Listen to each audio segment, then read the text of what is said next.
I am MD, host of the Fourth Branch program, inviting you to join me every Saturday at 10:30 a.m. and every weekday at 2 p.m.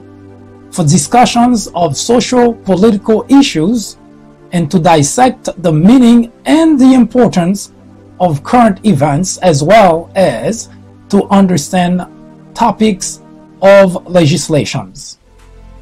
The Fourth Branch Project is not associated with any political party, and we at the Fourth Branch do not have any political agenda or aspiration. Our ultimate objective is to work towards achieving a more perfect union by removing ignorance, the biggest obstacle to our democracy. Join me on our next social media broadcast. See you then.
everyone, I am MD and this is the Fourth Branch Project, the first and only program which is dedicated exclusively to those with common sense, a spirit of patriotism, and a determination for a more perfect union.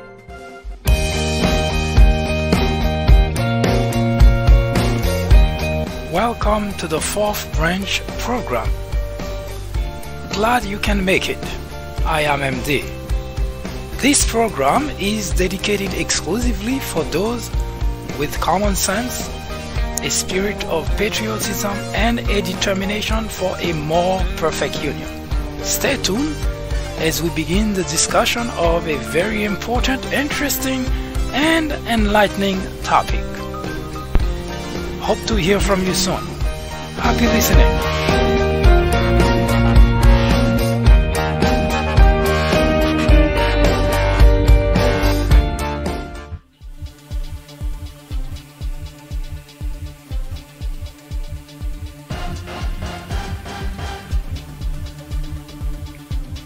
Hello everyone, I am MD and this is the Fourth Branch Program. Welcome. I'm glad you could join us today. For the past 2 years, we've been pretty much writing about the state of affairs of the country under the banner Democracy in America in Serious Jeopardy. And we have had our shares of people shrugging it off, people lambasted hers, and of course people who just couldn't care less. You see, the erosions of democracy in the United States is caused by very many factors, most of which could be avoided, all of which were not caused by some foreign entities, some enemies, or some individuals.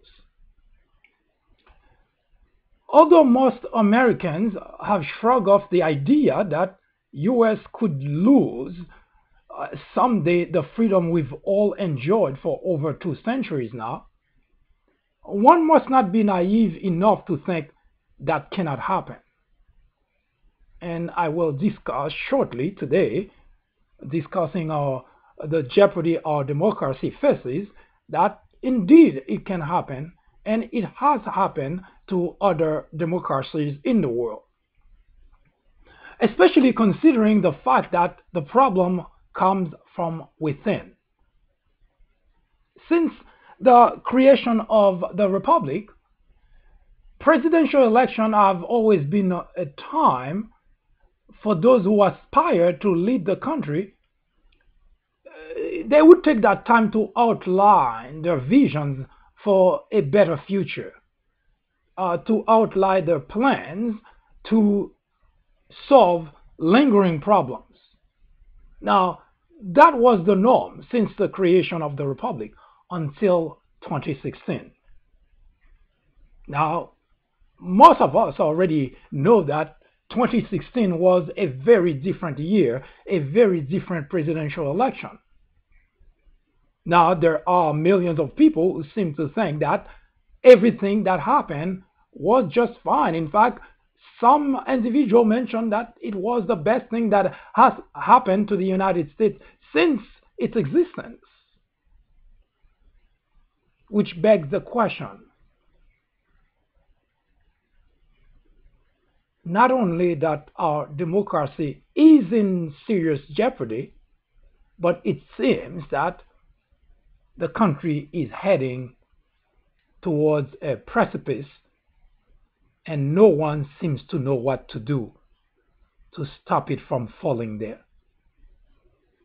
When we return, we will discuss with you not only this very problem that the country has been going through, but also we will continue the discussion of race relations in America, another problem which has plagued the country for centuries now.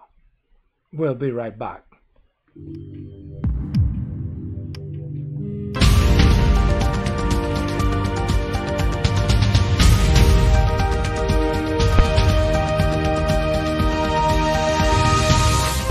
Hi, I am MD, host of the Fourth Branch program. War on Blacks is a new topic added to the Fourth Branch programming in order to discuss the intricacies, the complexities of race relations in America. The goal is threefold. 1. To bring attention to the various forms of prejudice, discriminations, and racism in the country. 2. To expose the undeniable presence of such in every aspect of life and every corner of our society. 3. To extricate us all from the ignorance, the indifference, or the complicity.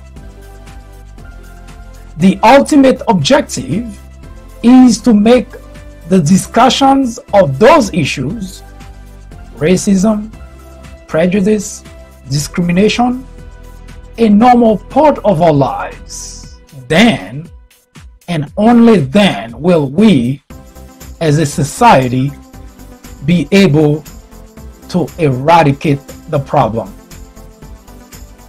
Martin Luther King Jr. said, "Nothing in all the world is more dangerous than sincere ignorance and conscientious stupidity." Abraham Joshua Heschel exclaimed, "Racism is man's gravest threat to man, the maximum of hatred for the minimum of reason." Join me in the journey to restore equality. Or would you please get out of the way? Thank you.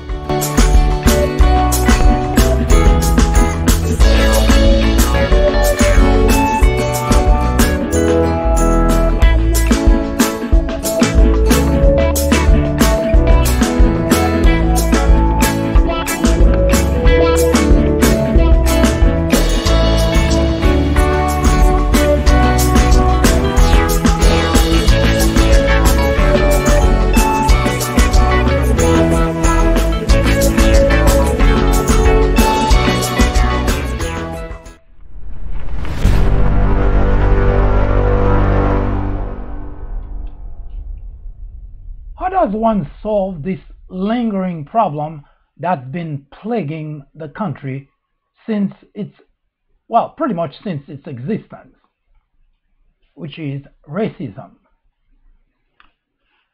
Now, we had several different episodes of this program already archived in the People Branch YouTube channel. I strongly encourage you to visit the People Branch YouTube channel, where the introduction, which comprises at least six videos, and of course we've been talking about those different aspects of racism in the country for quite some time now. So there are plenty of documents, video, that provide a lot of detail as far as the basis for this program. Now, if you join us for the first time, first, thank you for joining. And second, this means that you pretty much participate in becoming part of the solution. Now, this is not all there is to it, but this is a step in the right direction. There are three major important aspects to solve a problem in any country. The first aspect is, of course, the recognizing there is a problem. That's the first aspect to solve any problem in any country. Now, the second aspect is to understand the problem. And of course, the third aspect is for the concerned parties to communicate. Now, without those three important factors, there is no problem, whether it's here in the United States or anywhere in the world, or for that matter, any kind of problem at all, not just racism, cannot be resolved without an understanding of all those three factors. Now, there are two major groups of individuals in the country who are responsible for the problem. There are millions of whites who are racist and who discriminate. And there are millions of others who are not racist, who do not discriminate. This is something we acknowledge from the very onset, that every time we have the program, we will mention it so that there is a pretty good understanding that we are not here with the idea of bashing a group, meaning this is not a program to bash whites. It's rather a program to shed light, to understand a problem that the country has had since its beginning, and to explore a possibility as to how to solve the problem.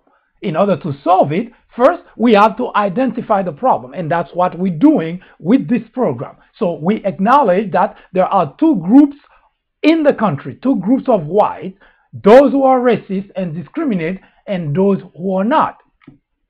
Now, we also acknowledge and understand that everyone who is involved in this process, meaning whether you're listening or you are doing something to help or not to help, we acknowledge that you are not directly involved in slavery, because obviously slavery was officially over in 1865 when Abraham Lincoln signed the Emancipation Act. So we're certain that there is really nobody who is still alive who was there at that time. So those two important factors ought to be kept in the forefront of our mind. And here's the reason. It's because, especially those who discriminate, those who are racist, they very eager to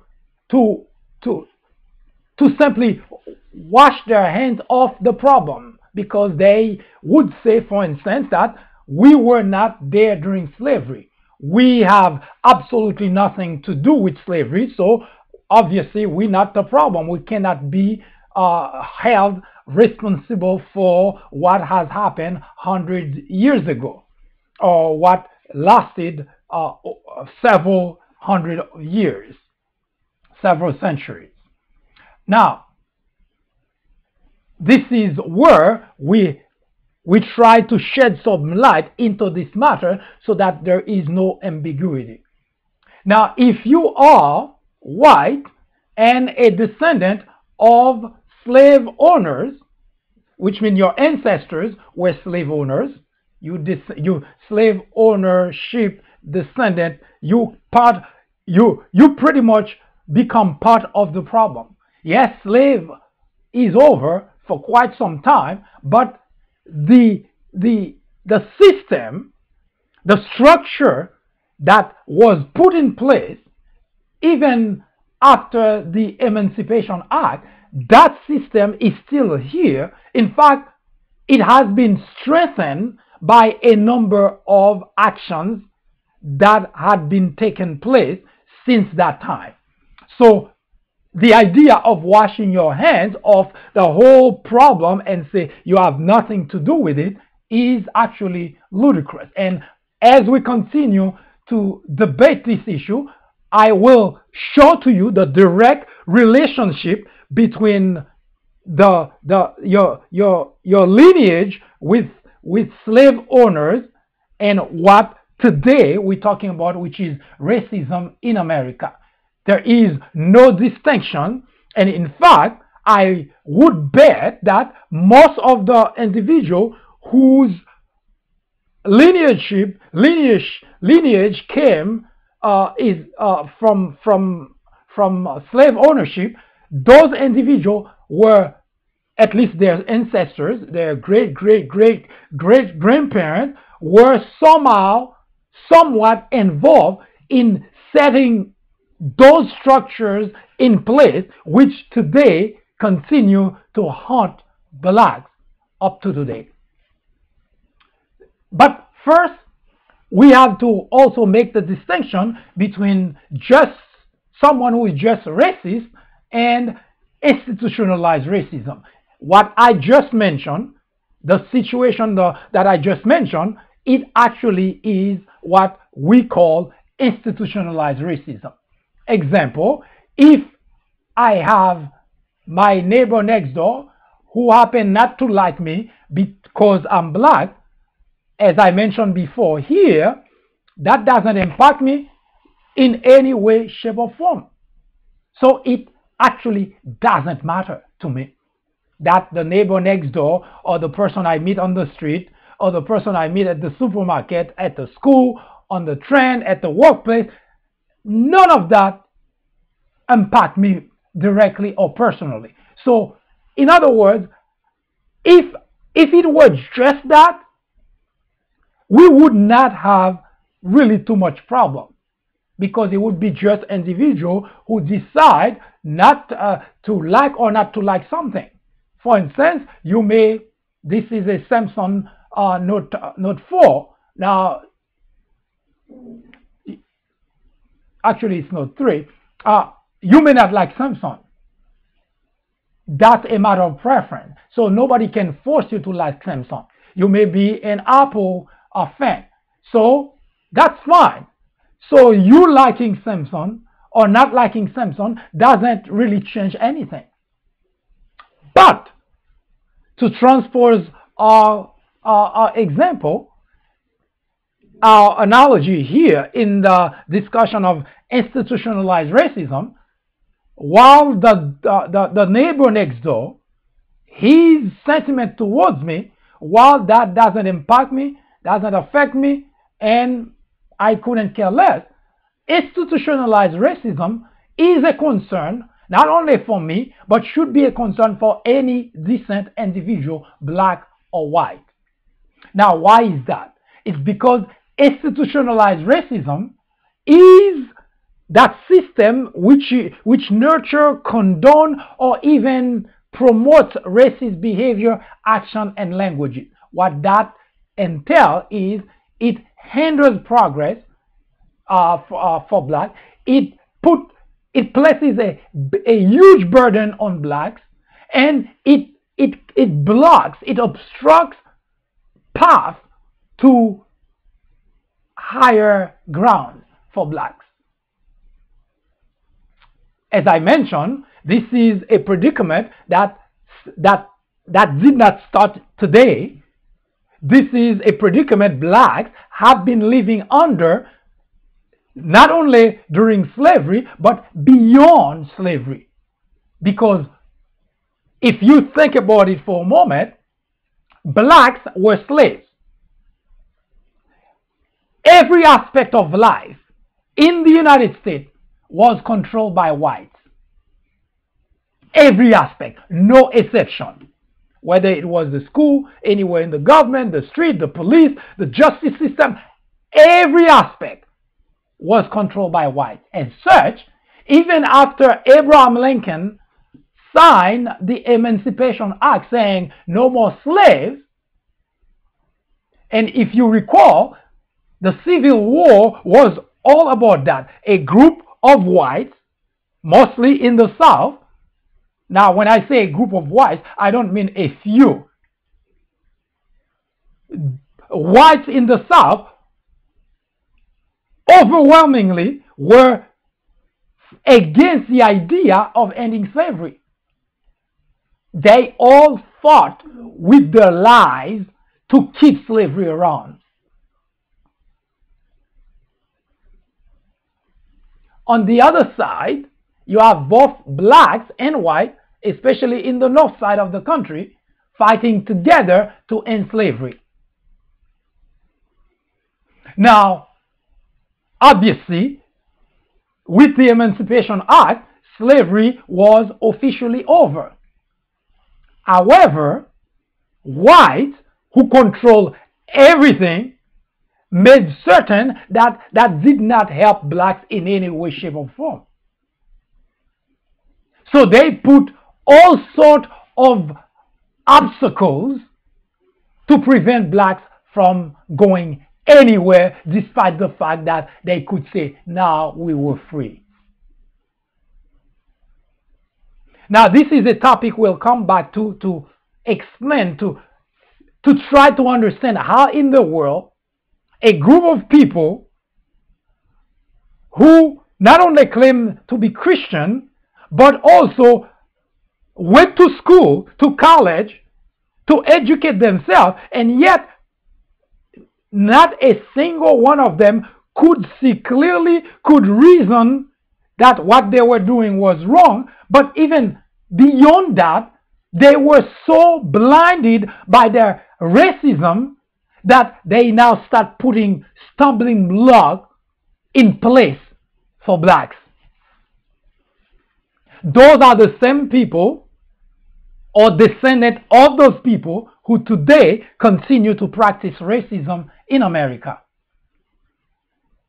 Now, institutionalized racism makes such that a black and a white show up in front of a judge, the black will be more harshly punished. That's institutionalized racism. A black and a white walk down the street, both could be doing something that's disorderly. The black would be most likely arrested. The white would just be talked to and let go. That's institutionalized racism. A black and a white walk into a hospital, the white would be more cared for than the black. Institutionalized racism. So the institutionalized racism, this is what this is about. Not because of a white individual who doesn't like black. That individual sentiment doesn't change anything about any black individual. As I mentioned before, the neighbor next door who doesn't like me doesn't make me any less, any sicker, any poorer. It just doesn't impact me at all.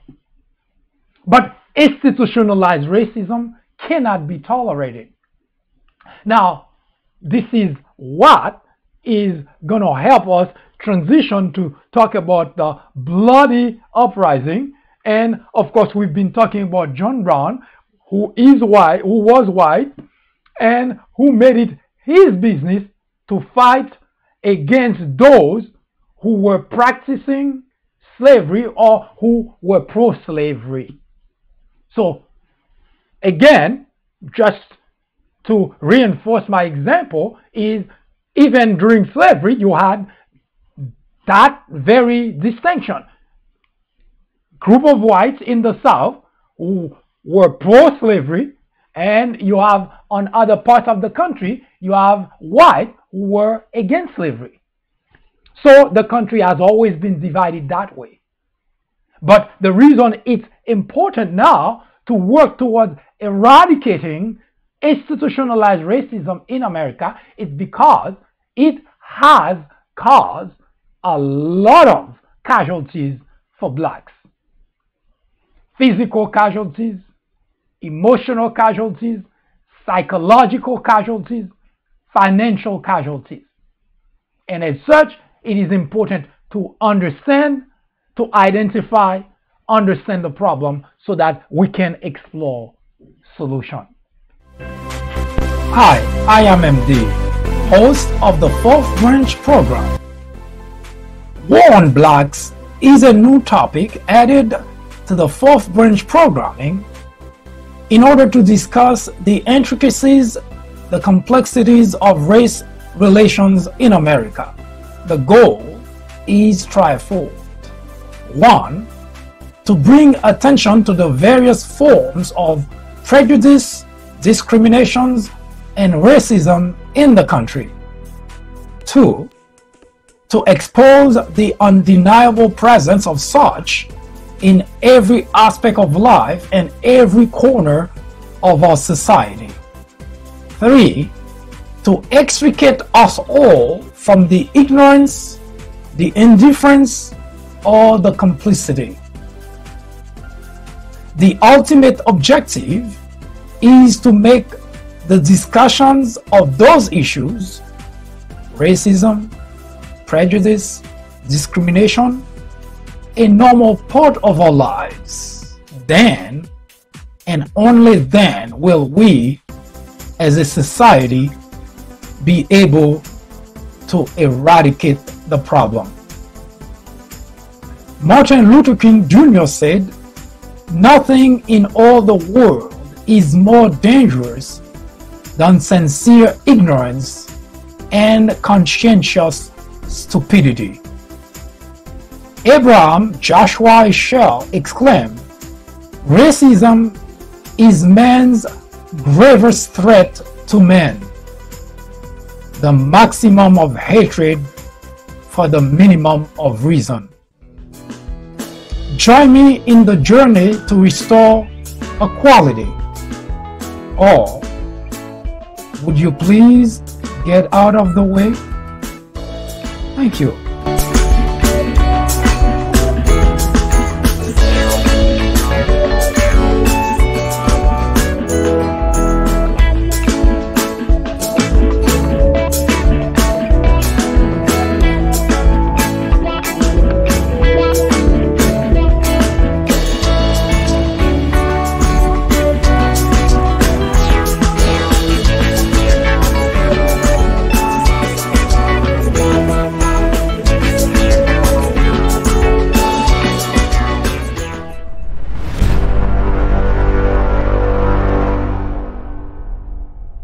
We left yesterday talking about John Brown.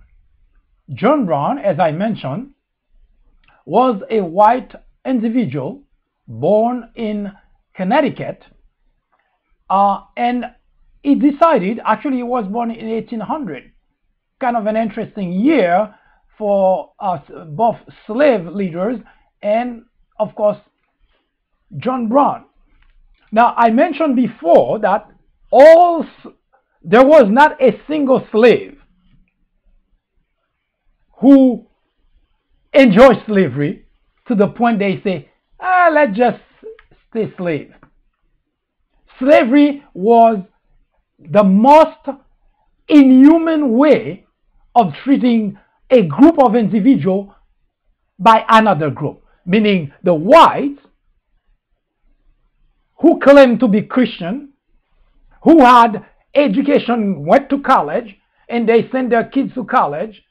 They could not even see clear enough to understand that these type of treatments on any individual was unacceptable, let alone for people who claim to be Christian. Now we see this problem here even today. Story for another day, obviously. Now, John Brown was a white man. He was born in 1800. At some point in his life, he attended an event in Cleveland. That event was about fighting slavery. So a group of people who, whites, obviously, because all the slaves were obviously, all the blacks were obviously slaves. So they were looking at ways to end slavery. Now, John Brown could not just go to those meetings and just talk, because as far as he was concerned, that requires immediate action. Not just talk, not just philosophize about the whole thing, because in his mind, those people, meaning the blacks, the slaves, they were suffering inhuman treatment in the hands of whites. So John Brown wouldn't hear of it. So he started the process of fighting against slavery. He went to Kansas and confronted a group of pro-slavery men. He killed 5 of them. He left Kansas. He traveled back to the east. He ended up in Maryland, where he he rented a place near that Harper's Ferry, a place that's close enough to Virginia. I'm assuming for symbolic purpose, because Virginia was the first place that black slaves were drop shipped there.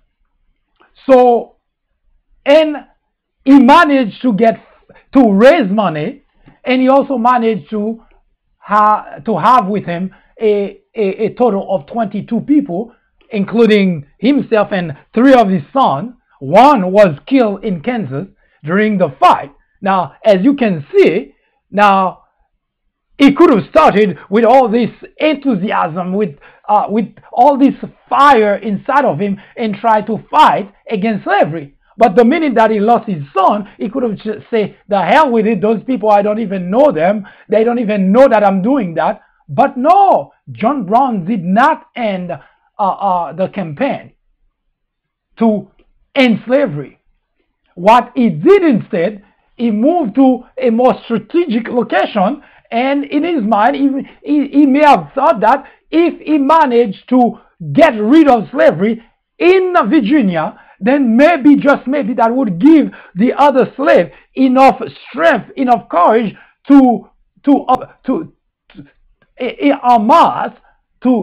go into a mass revolt and put an end to slavery. That part is my pure speculation. There is nowhere that history reported that was the case. But based on where John Brown decided to really start a major move, it is fair to assume that could have been the case. In any case, on the night of October 16, John Brown, along with 21 other people, 3 of them his son, and there were 5 blacks. Only at that time that blacks become involved in that movement that John Brown was trying to put an end to slavery. 5 blacks, 3 of his son, him, so that makes 9, so 13 other people join in. So John Brown decided that first they were going to go to an arsenal which was nearby, to take a weapon and to destroy the place, because it was not only just strategic for John Brown to succeed in what he had in mind, but it also not, if he were not to try to get rid of the arsenal there, then it would make his job more difficult, because whoever would come to fight his team would find that there are too much, there would be too many ammunition available to those people. So the first thing that he did with his people is to overrun the arsenal, set the place on fire, and of course try to spread the raid not only where he was at, but in Virginia, because the idea really is to get enough many slaves who would hear that there is an uprising, and it seems that it is organized. Then if they join in, then maybe, just maybe, that the whole thing would just become a nightmare for authority. And besides, if you recall that there have been uprising, most of them quelled by the government, by authority, by whites who were slave owners, but a major uprising would be out of hand for authority, for white slave owners, and eventually John Brown would have succeeded. But unfortunately, before he had a chance to cause enough damage, words got out, and before we know it, authority were alerted, and God were sent in, and they surrounded John Brown and his men. And remember, there were only 22 people. And those are not people who had military training. Those are not people who learn any type of fighting, of defending themselves, because they were just people who simply were tired of slavery. So that was not, despite the fact that John Brown himself was trying to organize the whole thing, but he was too eager to spring into action, and he did not have enough people. And what makes it even worse is the fact that despite, one can say that he did choose the right location, not only symbolically, succeeding there would have been a great success, but also it would have been just under the nose of the armed forces. So it would have been a major victory. That was a good calculation in terms of how much impact that would have. But it was a bad calculation to just go and spring in action with just 22 people. And by that, it's not that 22 people couldn't have caused damages to a lot of to the armed forces and to people who try to fight John Brown and Tim, but 22 people could not possibly be a match for armed forces personnel. So John Brown and company was surrounded by soldiers. Yes, armed forces, people who actually had training, people who learn to fight, to strategize against even other very smart war strategies, let alone John Brown, who had no such training. So John Brown was surrounded and he was captured. 10 of the 22 people who were with him were killed on the spot, and from those 10 people, 2 of those people were his sons. So now, in this fight to end slavery, John Brown already lost 3 of his sons. 1 in Kansas, now 2 in that fight in Harper's Ferry. And John Brown himself was badly wounded. So all of them were captured. Needless to even point out as to what his verdict was. John Brown was found guilty. He was at that time 59 years old. And on December 2nd, 1859, he was executed. So we up to 4 individuals: Gabriel Prosser, Denmark Vesey, Nat Turner. Now we have John Brown. Now all those people I mentioned, they were blacks. They were slaves who were tired of slavery and who decided to do something. Now in every instance,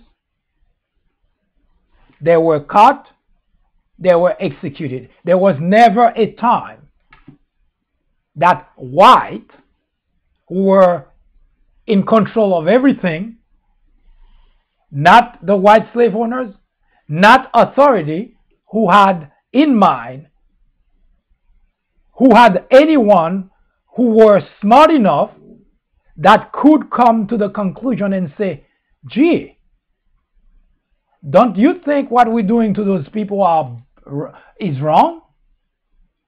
Shouldn't we look at why they're trying to escape?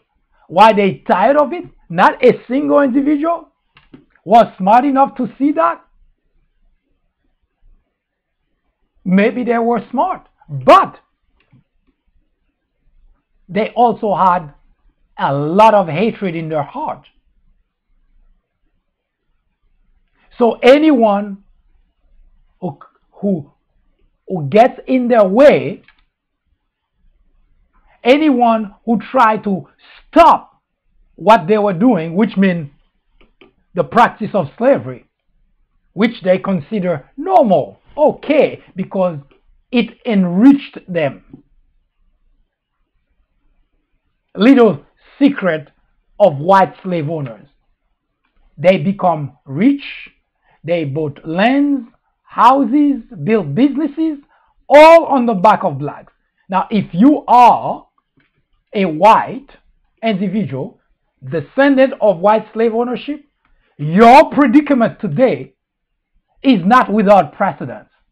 You did not just make it and watch the blacks not making it and think, well, it's because you're better. No, not because you're better. It's because you got from your ancestors what they stole from blacks. They enrich themselves and they pass it down, and now you're enjoying the fruits of that. Blacks, on the other hand, not only they were stripped of everything, including their own strength, including their dignity, but even beyond slavery, white slave owners set a system in place to prevent them from even being able to get to where you at today. So when you hear white looking at blacks and talking about poverty, before you get on your high horse and looking down on the blacks who are poor, now find out where you came from first. And see that it is more shameful if you're a descendant of slave ownership than it is for you to look at a black individual and sneer at that individual. Because you could be just better financially, not because of anything you did better, but because you had your ancestor stripping blacks of everything that they had. But even beyond slavery, they set stumbling blocks for blacks not to be able to advance. So you start seeing the picture of what we have today. It didn't just happen. Blacks are not lazy as white slave owners spread the word from one generation to the next and passing it to you. Blacks were subjected to 18 hours a day in the field. That for laziness? Think about that. 18 hours non-stop to work for someone, not because they were getting paid. Now, on top of working 18 hours a day, they were subjected to very inhuman treatment. And you call those individuals lazy. And it's a label that has been affixed on blacks and that continue up to today. You even hear presidential candidates, mostly Republicans, presidential candidate alluding to that fact. Now, we talk about the approach that blacks who were slaves, who were tired of being subjected to the type of treatment they were subjected to, they moved from just trying to escape slavery That's all they wanted, to escape the predicament they were in. And it was not a good predicament. At first, that was the plan. Not because they were organized, but that's all they had in mind. Escape and get the hell out of that predicament. But as whites decided every time that they captured those blacks, the slaves, they executed them. And they called blacks violent criminals. Go figure that out and explain that logically. A group of people were subjected to the most inhuman treatment. When they fled and tried to escape that, they get caught and they get executed for that. And white have the nerve to call blacks criminal and violent. And it didn't happen yesterday. It's the same baggage. They accumulated, white slave owners accumulated wealth and passed it down to the next generation and so on. But they also passed down something else too. Not just wealth. They passed down label, negative label, and they put it on blacks, and that continue up to today. Yes, they call blacks lazy, individuals that were put on in a predicament where they had to work 18 hours a day. But they are lazy people.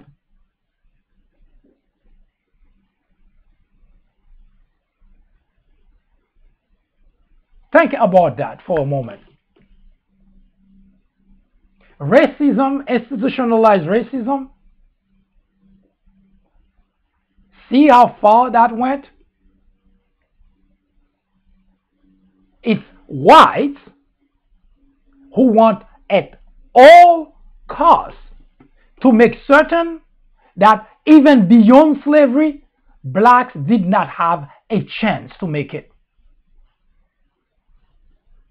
Not by accident, but deliberately they did that.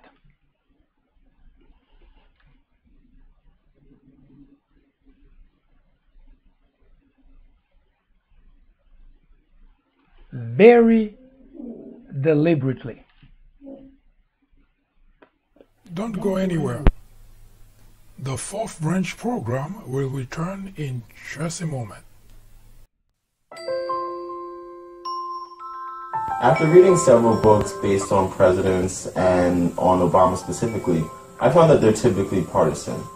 The Obama legacy targets the heart of the issue by giving credit to the president where it's due, but definitely coming down hard on Obama on his bigger failures, like his handling of the Syrian crisis. If you are in college, going to college, you are an educator, a faculty member, or someone with interest in government or politics, The Obama Legacy is definitely a book to read. My professor recommended The Obama Legacy. A friend actually recommended The Obama Legacy. I would highly recommend this book for anyone, whether for academic use or leisure reading. I would recommend this book to anyone out there searching for an impartial and unbiased look into Barack Obama's tenure as president. I would definitely recommend this book as a good read for both liberals and conservatives.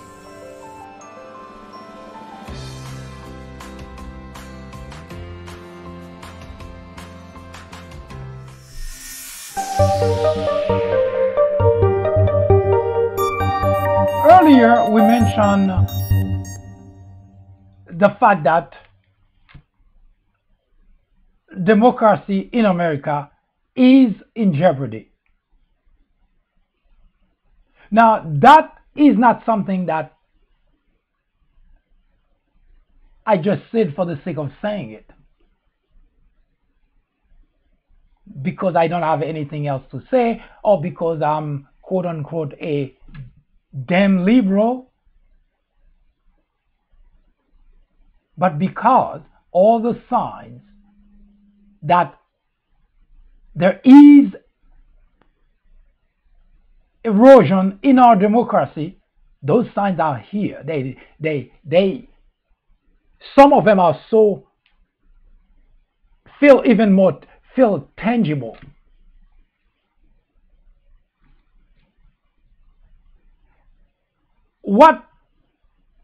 Just to give you an example of how fragile democracy is in general.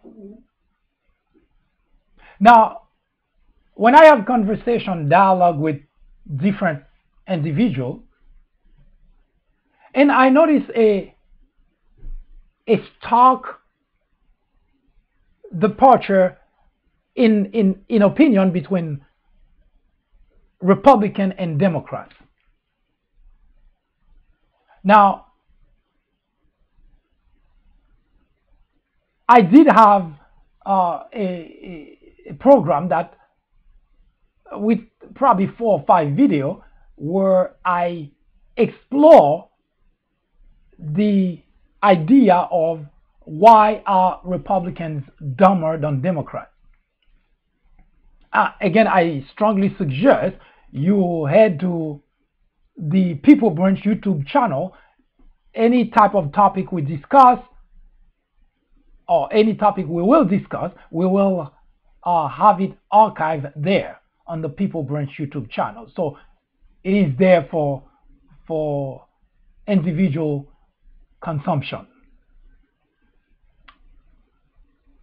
Now, the difference between those two sides, anyone can justify something by simply applying whatever belief that they have towards that something. Now, when you look at the title Politics or Deception, it is the banner that we're using now to make the distinction between Democrats and Republicans. Democrats are usually practicing politics. Republicans usually have embraced deception. And those are two different things. Yes, politicians do lie, Democrat or Republican. Yeah, politicians sometimes they overpromise, Democrat or Republican. But there is a big difference between politics and deception.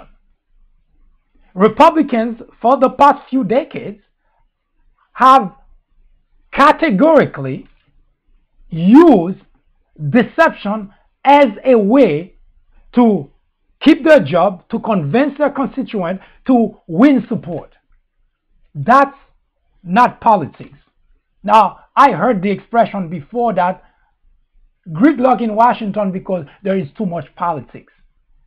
But what has not been debated is the fact that what caused the gridlock is not really politics. It's because we have two parties. One is speaking politics, the other is speaking deception. They don't speak the same language at all. And I will show it to you. In fact, I did provide an example the other day to make the distinction. A good example, when the shutdown first started, well, actually, it didn't just first start, but a week or so into it, Nancy Pelosi suggested that the president, if he wanted to give his State of the Union address, which is slated for, I believe, 29th of this month, she suggested that the president should postpone it until the shutdown, until we're done with the shutdown. That's politics. Politics, someone who used an opportunity and took advantage of it. That's politics. Now, deception is when someone tries to win your support by lying to you. That's deception, not politics. A good example, which I provided before, is the Republicans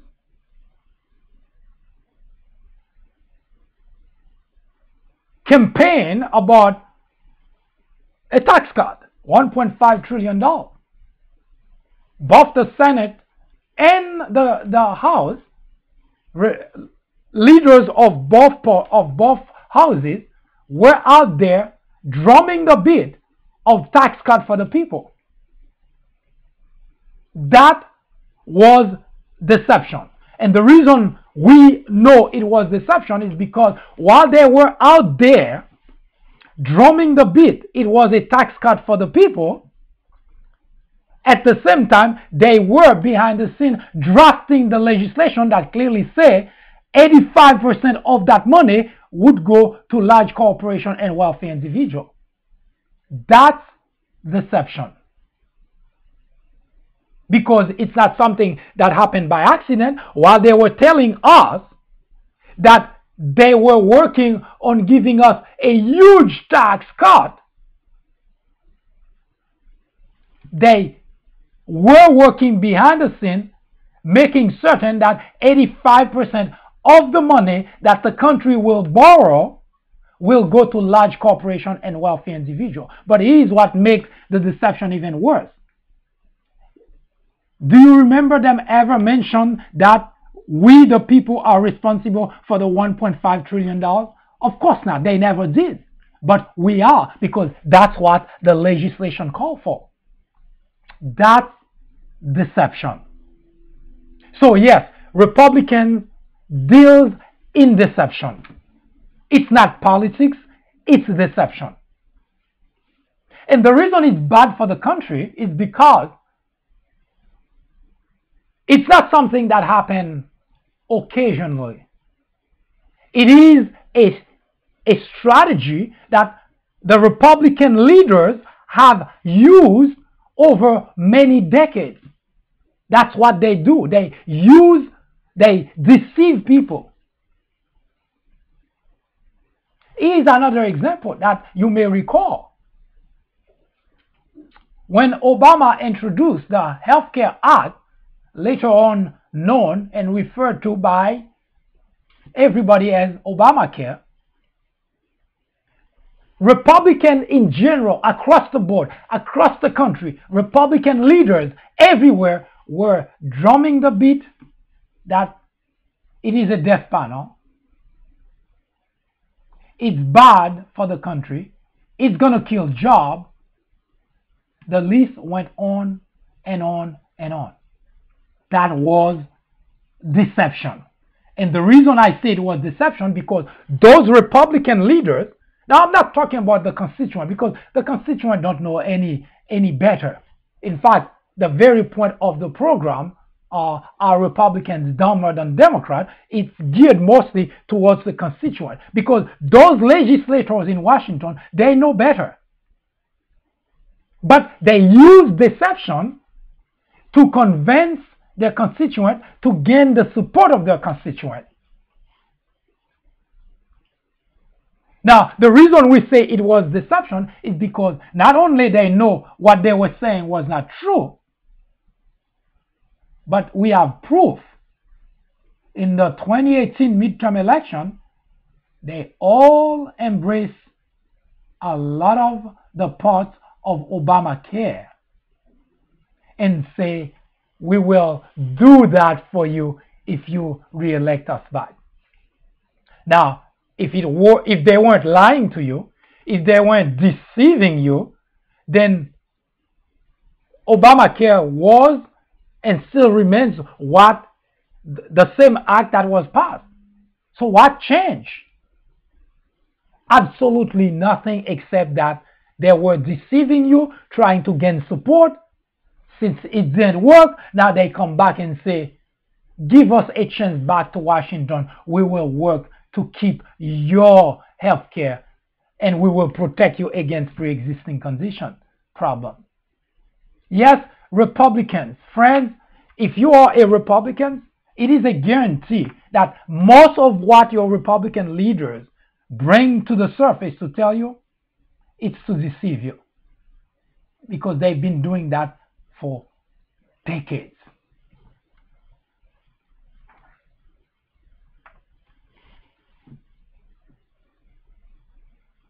And if you want to look beyond the lies, what it means is the Republican constituents are getting dumber and dumber. Because whatever their leaders told them, that's what they believe. You may recall that all Republicans were against Obamacare. The reason? Each group has something that was told to them that impact them, and they use death panel. So if you have parents and grandparents, automatically, I don't want Obamacare because it's a death panel.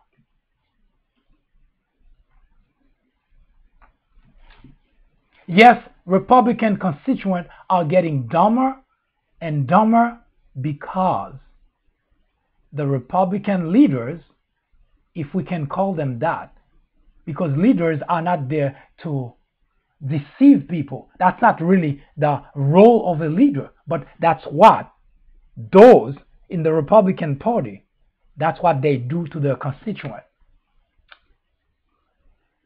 They deceive them over and over and over and over and over and over.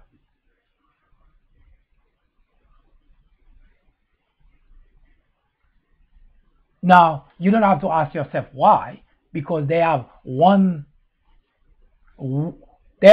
objective in mind: to continue to keep their position in Washington and to continue to gain your support as a constituent. So they don't care that you're getting dumber. They don't care that you don't know. Remember when Obama was elected president?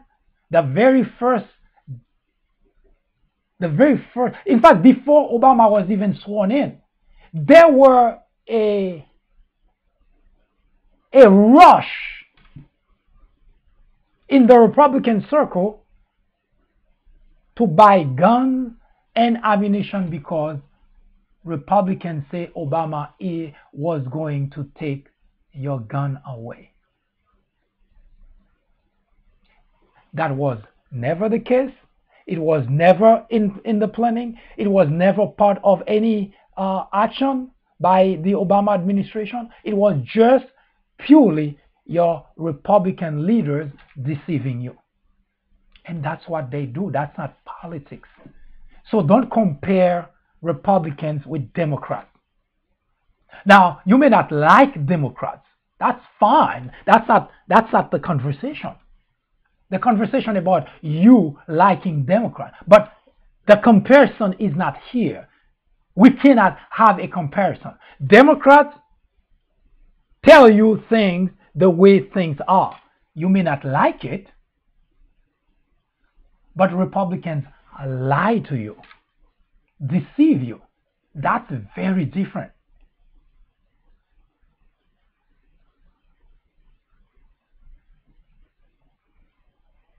Because they consider you,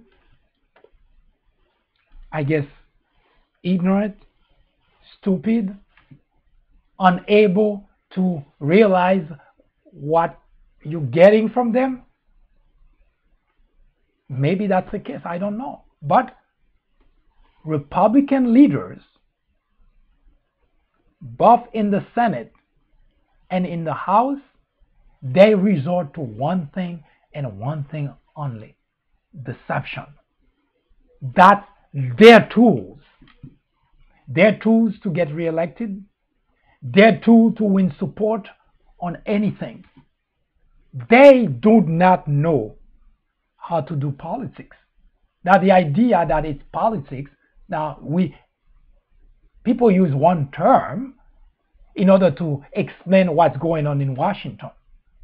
But watch what Republicans do, what they say, and tell me whether you consider that politics. They lie. And they know that they lie to you because that's the only way they can gain your support. Unfortunately, as I mentioned time and time again here, Republican constituents are naive and gullible. Now, a few of those individuals were quick to point out that they have a college degree. What good is a college degree if you are lied to and you cannot even realize that you lied to? 54% of Republicans believe Obama was not American. What good is a college degree if you cannot even see that people are lying to you? What good is that college degree? In fact, I would think it's a waste of money to have had that college degree. 54%, that's not a small number. That's not just a few people on the front. That's not just an educated individual. That's a large group of people. Yes, unfortunately, that's the state of affairs. And the reason that Republican constituents are gullible, naive, and ignorant is because their leaders trade exclusively on deception. They do not care what happened to the constituent, what happened to future generations, as long as they get to keep their job. That's all they care about. In 1996, a small network by the name of Fox News was launched with just 17 million viewers. Today, with over 100 million people watching regularly, Fox has become the greatest threat to our democracy, constantly bombarding the airwaves with false information, distortion of facts, and outright lies, presenting to its audience as news. Fox has created an army of blissful ignorance. According to a recent survey, 82% of Fox viewers are ignorant of facts and the truth. To keep millions of people in ignorance not only prevents democracy from flourishing, but it also clears the path to authoritarianism, to dictatorship. Martin Luther King Jr. said, "Nothing in all the world is more dangerous than sincere ignorance and conscientious stupidity." Let me finish by saying that democracy cannot survive in an environment where truth and facts do not matter. At Fox, truth and facts do not matter. Indeed, democracy in America is in jeopardy.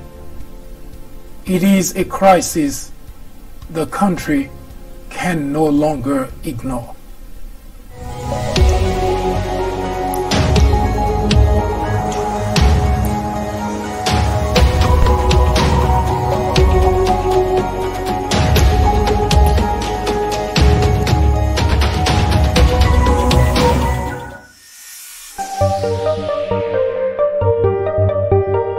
I do thank you for spending the time with me, and I hope those information were enlightening. If you have any comments, criticism, suggestion, please do not hesitate to contact us. We would be glad to hear from you. In the meantime, if you have any topic that you would like us to research and debate here on the Fourth French program, drop us a line. We'll research it and discuss it in length. You have a wonderful afternoon. I hope to see you again tomorrow.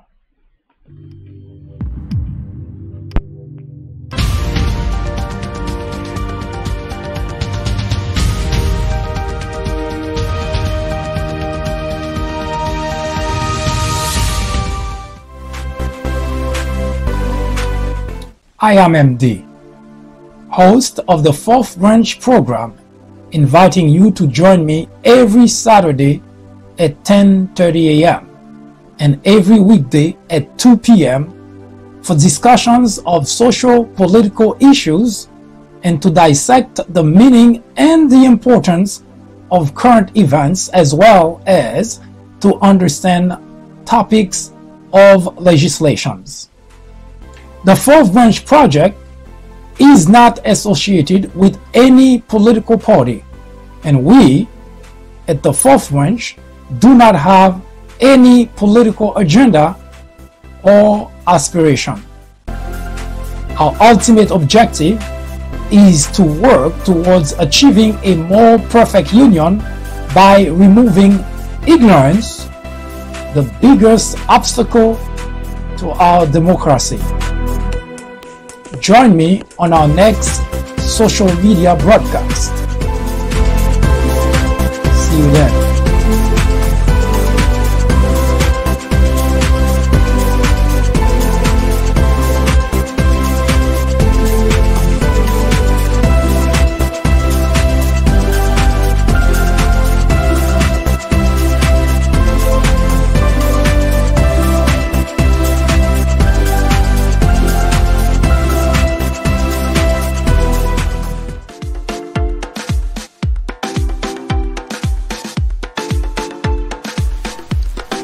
The Fourth Branch Podcast is brought to you in collaboration with the People Branch publication, which can be found on the People Branch website, located at peoplebranch.org. That's peoplebranch.org. That's peoplebranch.org website, in which you will find a number of very interesting articles.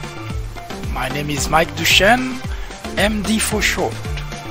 I hope you have a great afternoon or a great evening, whichever it happens to be. Hopefully you can join me again next time for another interesting episode of this podcast. That was the Fourth Branch, live from New York. Good day.